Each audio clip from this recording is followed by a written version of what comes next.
Hello everyone. दोस्तों, आज फिर से आपके सामने हाजिर हुए हैं black magic show GK trick में।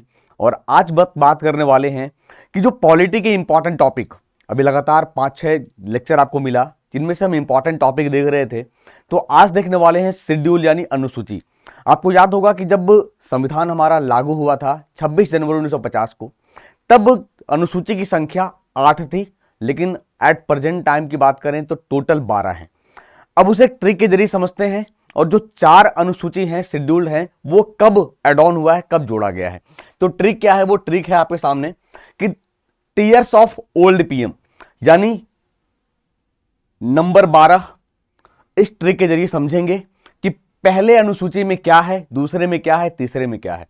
जैसे आपके सामने दिख रहा होगा टी यानी टेरिटरीज एंड स्टेट्स। तो पहले अनुसूची कहता है कि भारत राज्यों का एक संघ है जिसमें 28 राज्य और वर्तमान समय में 8 यूटी हैं।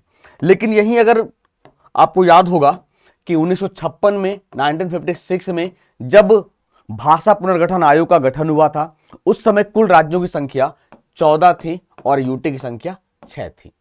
तो ये पहला हुआ, पहले अनुसूची, पहला शेड्यूल में क्या है कि टेरिटरीज एंड स्टेट्स। दूसरा कहता है इमोलुमेंट्स, इसे आप सैलरी के नाम से जानते हो, है ना। तो दूसरे अनुसूची में वेतन की चर्चा है कि जितने भी कॉन्स्टिट्यूशनल पोस्ट पे बैठे हैं, चाहे राष्ट्रपति की बात करें, उपराष्ट्रपति की बात करें, सुप्रीम कोर्ट जज, हाई कोर्ट जज, CAG, chief election commissioner, UPSC chairman, सबकी जो सैलरी है उसका प्रोविजन कहां है? तो हमारे अनुसूची नंबर 2 में, यानी इमोलुमेंट्स यानी सैलरी।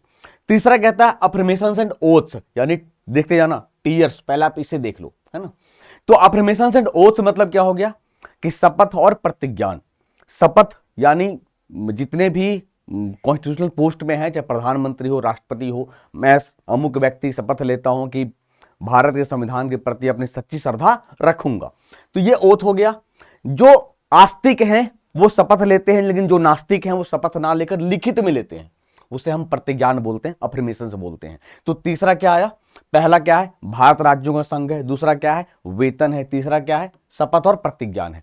अब चौथे की बात करें, राज्यसभा सीट एलोकेशन, यानी भारत में जितने राज्य हैं वहां राज्यसभा की सीटों का बंटवारा।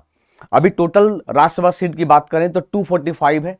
233 प्लस 12, 12 सदस्यों को राष्ट्रपति नॉमिनेट करते हैं, नामित करते हैं। तो आपको याद होगा कि जनसंख्या के आधार पर राज्यसभा की सीटों का बंटवारा किया गया है। जैसे जनसंख्या के मामले में सबसे बड़ा राज्य उत्तर प्रदेश है, तो वहां पर आपको दिखेगा कि सर 31 राज्यसभा सीट है। कितने? 31 है। अगर आप देखोगे झारखंड छोटा स्टेट है, तो वहां राज्यसभा सीट कितना है? 6 है। अब सवाल उठता है सर कि राज्यसभा सीट क्या केवल राज्यों में होगा, यूटी में होगा?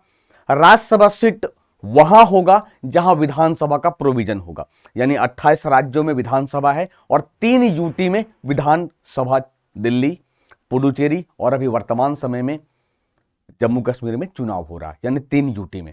तो एस फॉर शेड्यूल्ड एरियाज यानी अनुसूचित जाति का प्रशासन, है ना।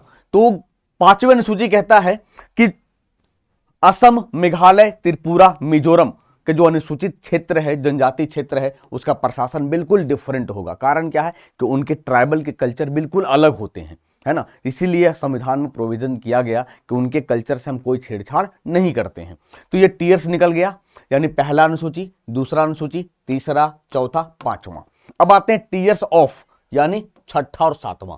दोस्तों, अदर ट्राइबल एरियाज, वो तो हमने देखा कि असम, मेघालय, त्रिपुरा, मिजोरम। अब उसके अलावा भारत के जितने भी ट्राइबल एरियाज हैं उनके प्रशासन बिल्कुल डिफरेंट होंगे। उनको हैंडल कौन करता है? तो गवर्नर देखते हैं उनके प्रशासन को। 6ठा, 7वां की बात करें, फेडरल लिस्ट। आपको याद होगा कि भारत राज्यों का एक संघ है और राज्य के भी अलग कानून, संघ के भी अलग कानून, दोनों में टकराहट ना हो, इसीलिए फेडरल लिस्ट किया गया। आपको याद होगा दोस्तों कि इस लिस्ट में 3 सब्जेक्ट रखे गए हैं। कौन कौन रखे गए हैं? तो sir union list, concurrent list और स्टेट लिस्ट। यानी यूनियन लिस्ट जिसमें सरकार, केंद्र सरकार कानून बनाएगी, जैसे फॉर डिफेंस, जैसे फॉर रेलवे, जैसे फॉर इंटरनेट, इस पर कानून कौन बनाता है? ट्राई, है ना। जैसे फॉर बैंकिंग, इस पर कानून कौन बनाएगा? केंद्र सरकार बनाएगी। जैसे for state list, marriage, divorce, local police, ये सब कानून कौन बनाएगा? तो राज्य सरकार बनाएगी। और कंकरेंट लिस्ट क्या है? यानी दोनों के सूची समान होंगे, लेकिन अगर मास लेवल की बात होगी तो केंद्र सरकार का कानून लागू होगा। जैसे फॉर एग्जांपल एजुकेशन, शिक्षा, जैसे फॉर एग्जांपल फॉरेस्ट। क्लियर है ना? तो ये चीजें याद रखिएगा। ये किसमें है?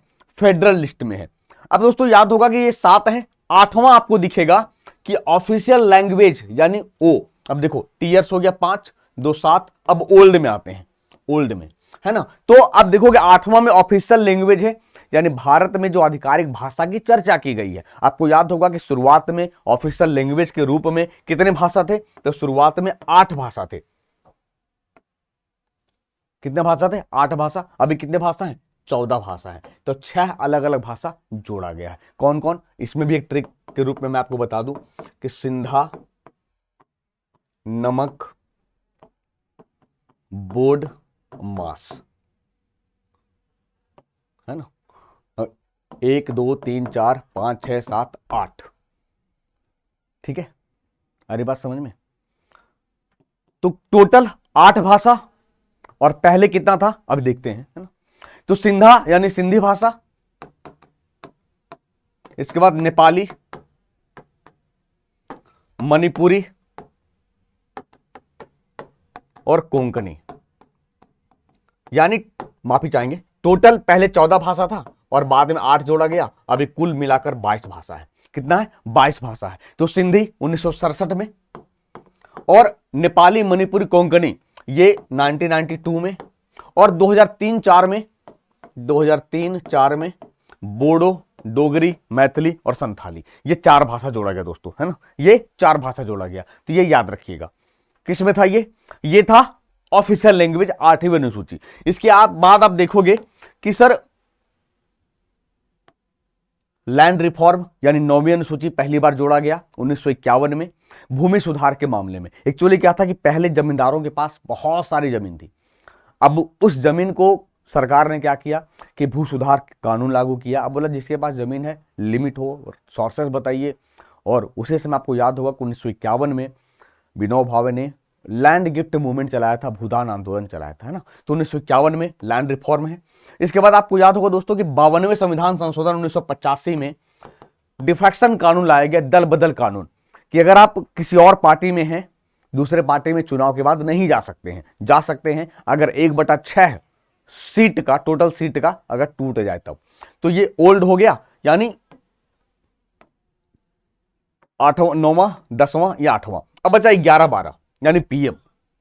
दैट मीन्स 73वें संविधान संशोधन 1952 में पंचायत को जोड़ा गया 11वीं अनुसूची में, और 74वें संविधान संशोधन से म्युनिसिपैलिटी यानी नगर पालिका को जोड़ा गया।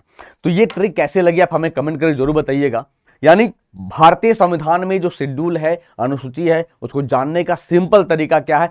टीयर्स ऑफ ओल्ड पीएम, यानी पहला, दूसरा, तीसरा, चौथा करके टोटल 12 अनुसूची हैं। तो दोस्तों अगर सेशन अच्छा लगा हो तो लाइक करके जाना। अगर आप इस चैनल पे नए हैं तो चैनल को सब्सक्राइब करिएगा। मिलते हैं ऐसे ही ब्लैक मैजिक शो में दूसरे वीडियो में, तब तक के लिए अपना ख्याल रखिए। थैंक यू, शुक्रिया, जय हिंद।